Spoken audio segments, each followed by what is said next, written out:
Hello, what is up? Today I have a very special video. I will be showing off my Chaos Yata lock deck. I'm super hyped for this video. I've been slowly assembling the cards that are needed for this deck for quite some time, and I finally have them all, and now I can share them with you all today. If you guys aren't familiar, this deck is from the April 2004 ban list, or I guess back then it wasn't even a ban list because back then there weren't even cards that were forbidden. At most, the cards were limited to one. So that means that you could basically play some of the most broken, most fun cards of all time in this game. And nothing was actually banned at that point. So it's from April 2004. Quick disclaimer before I jump into things. I am not an expert at this format for sure. Honestly, the main reason I built this deck is for the nostalgia factor. I've been watching or keeping up with Lithium's cross ban list cup content for a few years now, and I always really love watching this deck play.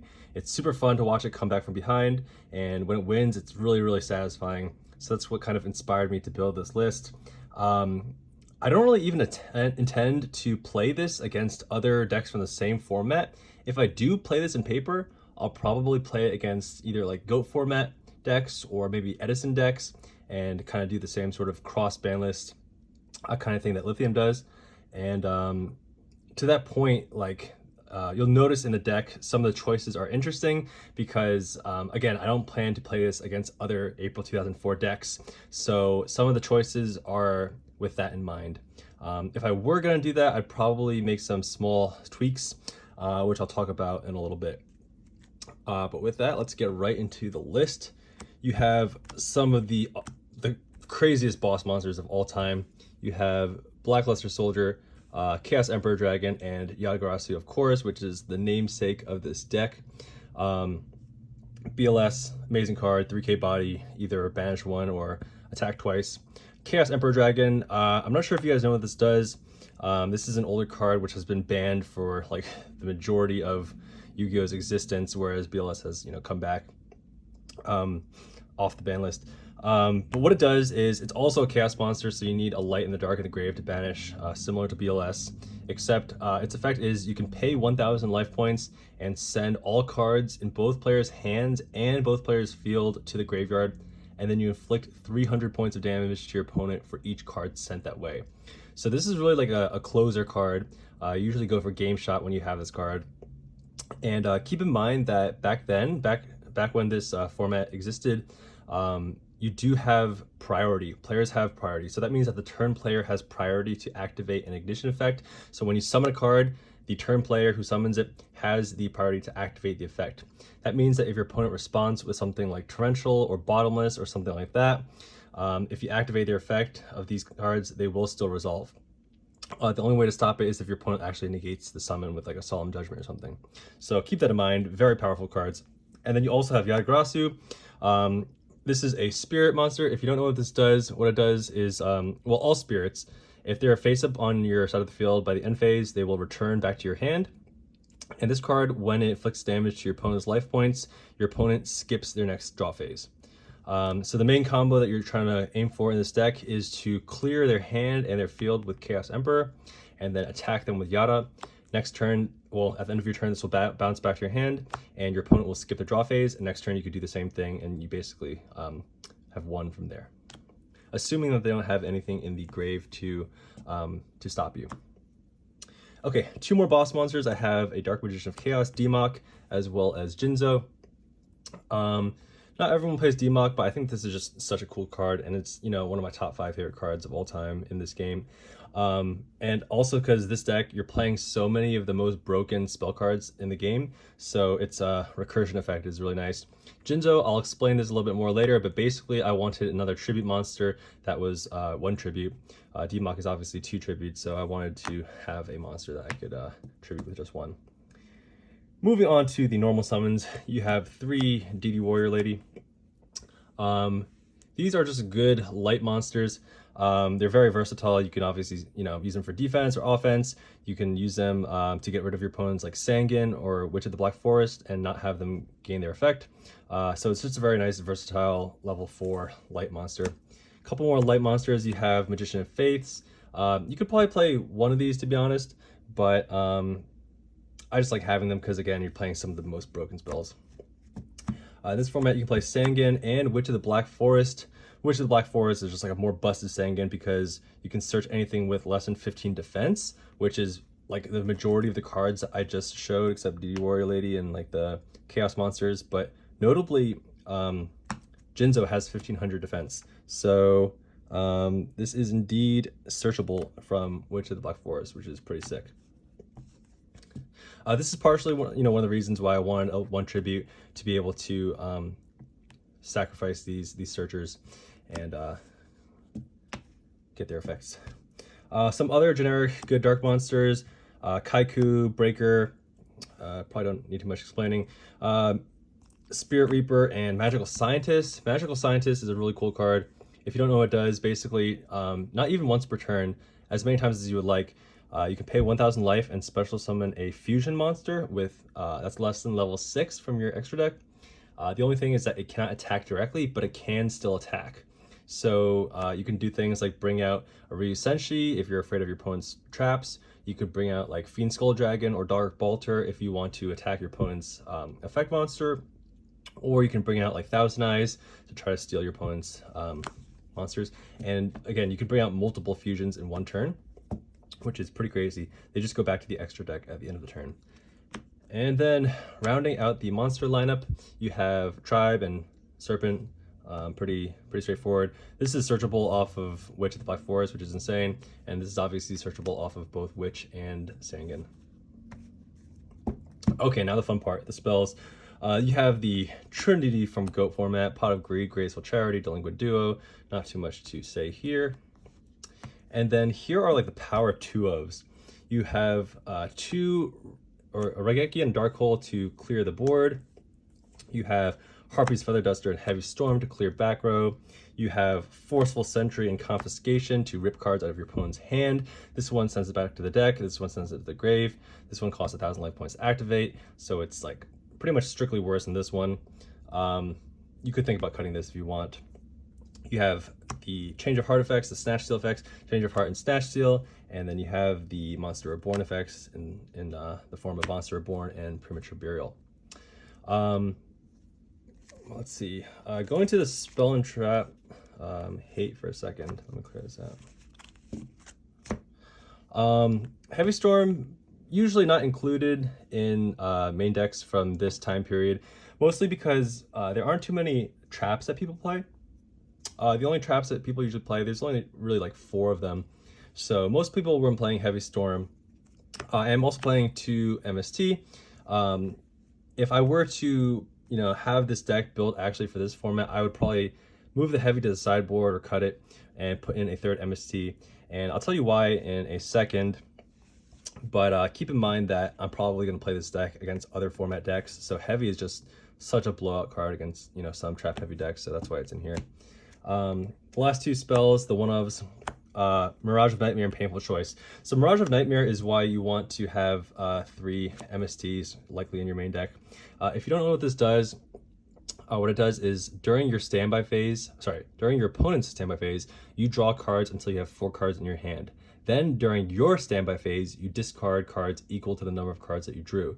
So if you had 2 cards in your hand during your opponent's standby, you would draw 2. Next turn during your standby, you would discard 2. If you had 0, you would draw 4, and so on and so on. So this card synergizes really well with MST, because what you can do if you have this or you draw this off of this effect, you can MST your own Mirage of Nightmare during your next standby phase and prevent its downside of having to discard cards. So say you have 0 cards in your hand, you draw 4 cards, and you draw an MST off of it. Next turn, you draw another card, and then you can MST your own Mirage of Nightmare, which is super cool.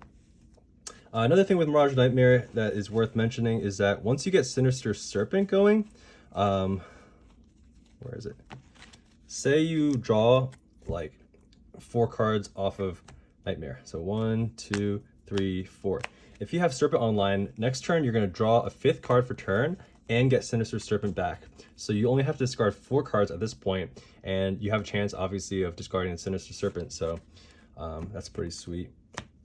And then the last card is Painful Choice, what this card does is you select 5 cards from your deck, either monster, spell, or trap, it doesn't matter, and your opponent chooses one of them to put in your hand, and the rest go to the grave. So early on in the duel, you're probably going to be putting monsters into the grave to fuel your chaos plays. Somewhat of a common play, and again, I'm not even an expert at this, so I don't know the best plays and the most optimal ones. But let's see, what am I missing here? Oh, Serpent. Early on, if you don't have any of these in your hand, a pretty common play is to put a couple lights and darks into, or choose a couple lights and darks with Painful Choice. So if you choose Serpent as one of your cards, then it's kind of awkward because your opponent doesn't want to put this in the grave because you're just going to get it back next turn. But then that makes them choose between what they want to put in your hand instead. And if you choose Demok, they also probably don't want to put this in the grave because you could recur it back with Monster Reborn or Premature Burial. So they're kind of in a tough spot where it's like, what do they actually put in your hand versus send to the grave? And a lot of times they're actually going to put the Demok in your hand and just hope that you don't have a way to bring it back because it is, 2 tributes. And then at this point, your grave is loaded with lights and darks. So you can bring back Jinzo. You're going to get Serpent back next turn, and it's pretty sweet. But this is a pretty versatile card. You can also use it to send like your sweepers or your board wipes. It really just depends on the circumstances. And then finally the traps, you got Mirror Force, Ring of Destruction, Call of the Haunted, Imperial Order. Imperial Order is actually insane. And keep in mind, this is the pre-errata version, so you pay 700 during your standby phase, but you can choose when you shut this off. So if you don't want this to stay on the field, you could just choose not to pay the 700 and it will destroy itself. This card, super crazy. You could just set, all your back row and not be afraid of Heavy Storm. But then this card also synergizes really well with Mirage of Nightmare because, you set your whole field, maybe Imperial Order is one of those cards. Your opponent tries to Heavy Storm you, you activate, first you draw the 4 cards, off of Mirage. Then your opponent tries to Heavy Storm you, you negate it with Imperial Order, and then next turn, you can choose to leave the Imperial Order on and stop the discard effect of this, so you just get to keep those 4 cards, or you can, choose to turn this off and keep using Mirage of Nightmare's effect. But Imperial Order, absolutely insane card. And then the final trap here is Torrential. Most decks from this format don't really main deck this card because I guess there's not really too much like swarm potential, but again, I'll be playing this against other formats, so I decided to main deck one of these. This list is pretty similar to like Lithium's Crossbandless Cup list with like maybe 1 or 2 tweaks. So that's the main deck. The extra deck, this is basically just my go extra deck. You're not really going to be summoning too many things except off of Magical Scientist, or Magical Scientist. So it needs to be level 6 or less. You could play meta in the side deck, so other fusions could be relevant, but the main ones that you're going to care about are the Thousand Eyes.